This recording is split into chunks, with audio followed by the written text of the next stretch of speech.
विधियां कोतवाल को डांटे वाली कहावत को चरितार्थ कर रही हैं। एक और तो कांग्रेस पार्टी उनकी राष्ट्रीय अध्यक्षा के खिलाफ जो आय से अधिक संपत्ति और भ्रष्टाचार के मामले को लेकर एनफोर्समेंट डायरेक्टोरेट द्वारा पूछताछ की जा रही है, उसके खिलाफ जो हल्ला बोल या प्रदर्शन जैसे कार्यक्रम हो रहे हैं, भारतीय जनता पार्टी का मानना है कि ये उल्टा चोर कोतवाल को डांटे वाली कहावत को चरितार्थ कर रहे हैं। क्योंकि सब जानते हैं कि नेशनल हेराल्ड मामले में कांग्रेस पार्टी का राष्ट्रीय नेतृत्व, विशेषकर गांधी परिवार, उनकी राष्ट्रीय अध्यक्षा श्रीमती सोनिया गांधी और राहुल गांधी, वो भ्रष्टाचार के मामलों में संलिप्त है। कोर्ट ने भी इस मामले में प्राइमा फेसी भ्रष्टाचार होने की आशंका व्यक्त की है और ये उसी समय हुआ जब देश में यूपीए की सरकार थी। और वैसे भी हम सब जानते हैं जिस तरह से कांग्रेस पार्टी के खाते से 90 करोड़ रुपए नेशनल हेराल्ड के ट्रस्ट को दिए गए और वो लोन फिर माफ किया गया। उनके कोषाध्यक्ष मोतीलाल वोहरा, नेशनल हेराल्ड के ट्रस्ट जिसके अध्यक्ष मोतीलाल वोहरा, उसको लोन देते हैं और फिर वो कोषाध्यक्ष मोतीलाल वोहरा वो लोन माफ करते हैं। स्पष्ट तौर पर भ्रष्टाचार का मामला है और मैं इस मामले को और भी गंभीर इसलिए मानता हूं कि राजनीतिक दलों का फंड कार्यकर्ताओं द्वारा, देश की जनता द्वारा एकत्रित होता है। कांग्रेस पार्टी के इन नेताओं ने सरकारों में रहते हुए तो घोटाले किए ही, भ्रष्टाचार किया ही, परंतु संगठन में भी कार्यकर्ताओं और जनता के पैसे की लूट की है। इसलिए इस मामले पर प्रदर्शन करना या कांग्रेसी कार्यकर्ताओं द्वारा अपने उन राष्ट्रीय नेताओं का बचाव करना जो उनके ही पैसे की लूट करते रहे, बहुत ही हास्यास्पद है।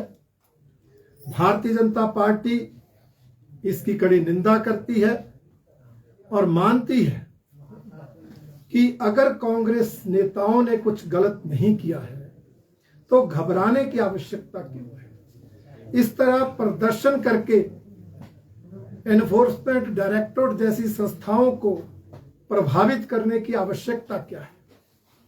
पूछताछ होने दीजिए, अगर उन्होंने कुछ नहीं किया है तो वो साफ तौर पर बाहर आएंगे और अगर उन्होंने गलत किया है तो चाहे कांग्रेस के नेता, कांग्रेस के कार्यकर्ता जितने भी प्रदर्शन कर लें, जो भी सत्याग्रह कर लें, वो बच नहीं पाएंगे।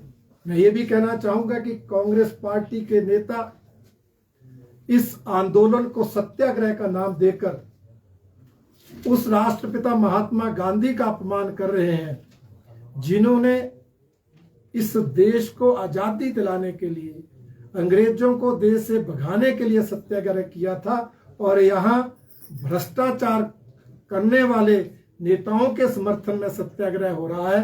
कांग्रेस के लोग सत्याग्रह जैसे शब्द का भी अपमान कर रहे हैं और सत्याग्रह की शुरुआत करने वाले राष्ट्रपिता महात्मा गांधी का भी अपमान कर रहे हैं।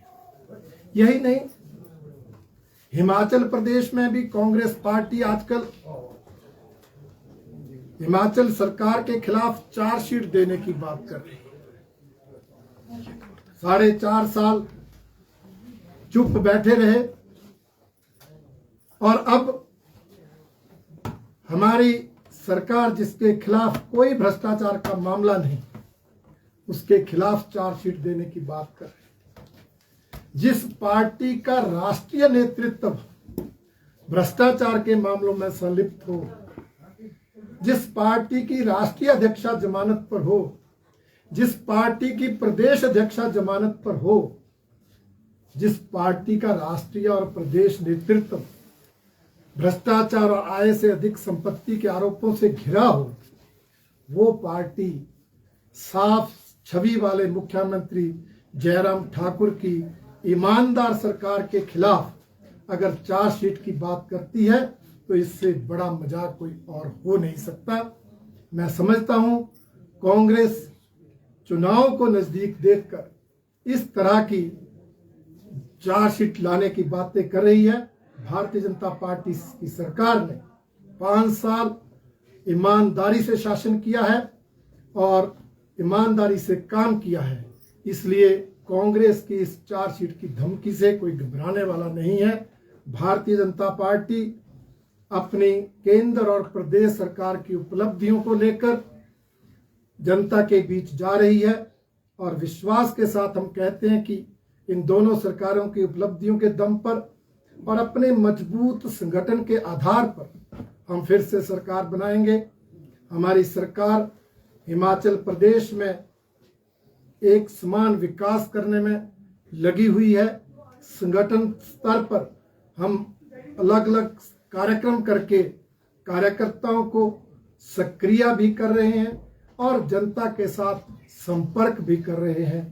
पिछले कल ही हिमाचल प्रदेश भारतीय जनता पार्टी ने हर विधानसभा क्षेत्र में कारगिल विजय दिवस जो है उसको मनाया और हर विधानसभा क्षेत्र में जो शहीद कारगिल एवं अन्य युद्धों में हुए थे उनके परिजनों को सम्मानित किया, भूतपूर्व सैनिकों को सम्मानित किया।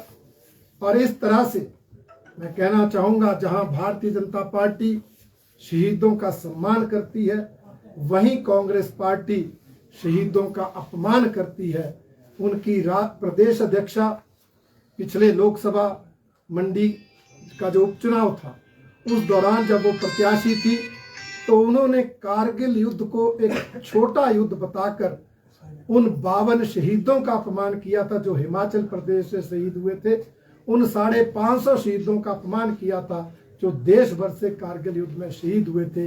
ये कांग्रेस पार्टी की सोच शहीदों के प्रति, उनके परिजनों के प्रति और हमारी सेना के प्रति है, जिसकी भी भारतीय जनता पार्टी कड़ी निंदा करती है। इसके साथ साथ आजकल पंच परमेश्वर सम्मेलन विधानसभा क्षेत्र से आयोजित हो रहे हैं, जिसमें पंचायती राज संस्थाओं के प्रतिनिधियों का जहां सम्मान किया जा रहा है वहीं उनको आगामी विधानसभा चुनाव में किस तरह से भारतीय जनता पार्टी का काम करना है उसका प्रशिक्षण दिया जा रहा है। और इसके अलावा हमारी हिमाचल सरकार जो है वो हिमाचल प्रदेश के स्थापना के 75 वर्ष पूरे होने पर प्रदेश में 75 कार्यक्रम आयोजित कर रही है। हर विधानसभा क्षेत्र में कम से कम एक कार्यक्रम होगा, जिसमें तब से अब तक, जब से हिमाचल गठित हुआ है तब से अब तक हिमाचल की विकास यात्रा को अनेक विभागों की प्रदर्शनियों के माध्यम से प्रदर्शित किया जाएगा। और वहीं पर जनता को जो है हमारे माननीय मुख्यमंत्री या अन्य केंद्रीय मंत्रियों में से जो है जनता को हिमाचल की इस विकास यात्रा के बारे में मार्गदर्शन करेंगे।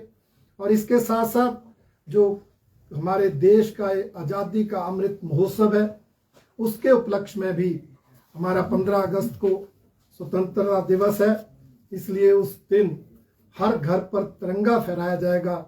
हर घर तिरंगा ये अभियान राष्ट्रीय स्तर पर केंद्र सरकार ने दिया है, उसको सफल बनाने के लिए भी हिमाचल प्रदेश भारतीय जनता पार्टी पूरा योगदान देगी। और ये दोनों कार्यक्रम वैसे तो सरकारी स्तर पर होंगे, पर इनको कामयाब करने के लिए भारतीय जनता पार्टी पूरा सहयोग देगी।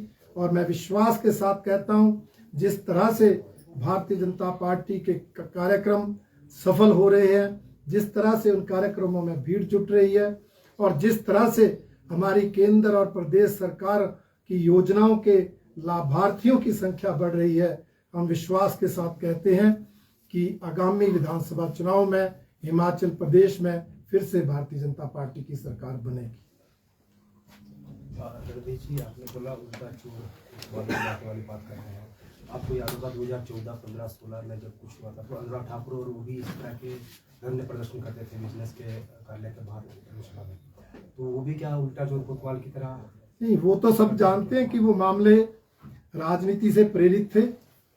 कहीं उन मामलों में अदालत ने इनिशिएटिव नहीं लिया था और वो बाद में जो फैसले अदालत से आए वहां पर उन मामलों में कुछ नहीं था, ये स्पष्ट निकला है। जो अदालत के फैसलों ने भी साबित किया है कि वो सारे मामले राजनीति से प्रेरित थे, जबकि इस मामले में कोर्ट ने ही संज्ञान लिया है कि ये प्राइमा फेसी भ्रष्टाचार का मामला बनता है। सर, कांग्रेस पार्टी का यह आरोप है कि जो सरकार की जो जांच एजेंसियां हैं वो जानबूझकर इस तरह से कांग्रेस के जो नेताओं ने परेशानी हुई ताकि जो एक्चुअल मुद्दे हैं जनता के उससे ध्यान भटकाया जा सके। उनके दबाव में जो है काम कर। देखिए, जो जैसा होता है उसको वैसे ही सभी दिखते हैं।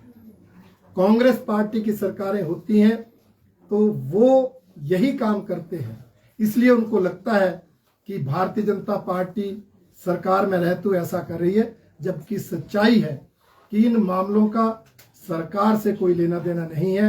इन्फोर्समेंट डायरेक्टोरेट इंडिपेंडेंट एजेंसी है, अदालत की संज्ञान लेने के बाद इस मामले की छानबीन हो रही है, इसलिए कांग्रेस के आरोप निराधार है। चार्जशीट की बात करी कि आपने कहा कि कांग्रेस जो है आर्थिक मामले के खिलाफ चार्जशीट ला रहे हैं, तो क्या आप इंक्वायरी कराएंगे बिजनेस से या सीबीआई से चार्जशीट? अरे भाई, चार्जशीट तो आए, आज तक कोई आरोप इन 4.5 सालों में कांग्रेस के नेताओं ने प्रमाण सहित नहीं लगाया। निराधार बातें की होंगी, निराधार तथ्यहीन आरोप लगाए होंगे, परंतु प्रमाण सहित एक भी आरोप नहीं लगाया।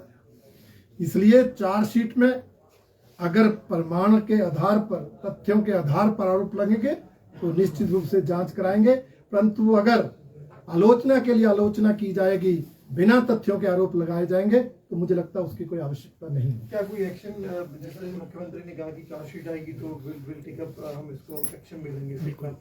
नहीं, मैंने कहा अगर प्रमाण होंगे तो निश्चित रूप से कार्रवाई। सर, हिमाचल प्रदेश के डिजास्टर मैनेजमेंट को सड़कों की हालत भी खासी ठीक नहीं है और हालांकि एसपी और डीसी के साथ मुख्यमंत्री ने बैठक भी की थी, उसके बाद भी लोग कह रहे हैं कि सेफ सीजन की शुरुआत हो चुकी है और जिस तरह से ट्रक भी पलटा था तो डिजास्टर मैनेजमेंट कमजोर होता दिखाई दे रहा है और सब जो फंड है उसकी सिचुएशन भी ठीक नहीं है। सर देखिए, डिजास्टर मैनेजमेंट तो कमजोर नहीं होता, परंतु ये जो मानसून जिस तरह से आती है इसका पहले से ज्ञान किसी को नहीं होता। हम सब जानते हैं मई जून महीने तक हिमाचल प्रदेश की सभी सड़कें, चाहे वो नेशनल हाईवे हैं, 4 लेन है, स्टेट हाईवे हैं या गांव के लिंक रोड हैं, सभी सड़कें बिल्कुल सही थी, चकाचक थी, ठीक थी। परंतु मॉनसून शुरू होते ही, शुरुआत में ही हैवी मॉनसून होने के कारण नुकसान निश्चित रूप से हुआ है। डिजास्टर मैनेजमेंट तो तुरंत कार्रवाई करने का प्रयास करता है, राहत करता है, देता है। जहां कोई लैंडस्लाइड होता है, बादल फटने से मलबे गिरते हैं, इस तरह कुछ लोग उनमें फंस जाते हैं, तो तुरंत कार्रवाई करने के लिए हमारी जो डिस्ट्रिक्ट वाइज डिजास्टर कमेटियां हैं उनके माध्यम से हमारे पुलिस प्रशासन, होमगार्ड के जवान या आवश्यकता पड़े तो एनडीआरएफ के माध्यम से वहां तुरंत राहत कार्य किया जाता है। परंतु भारी बारिश के कारण जो सड़कों को नुकसान हुआ है उसकी मरम्मत करने का काम लोक निर्माण विभाग के माध्यम से किया जाता है। उन्होंने सर्वे किया है, उनका आकलन आया है कि इस मानसून में पीडब्ल्यूडी की सड़कों को नुकसान हुआ है। अभी तक लगभग 324 करोड़ रुपए का नुकसान उन्होंने बताया है। हम उसकी भरपाई करने का प्रयास कर रहे हैं।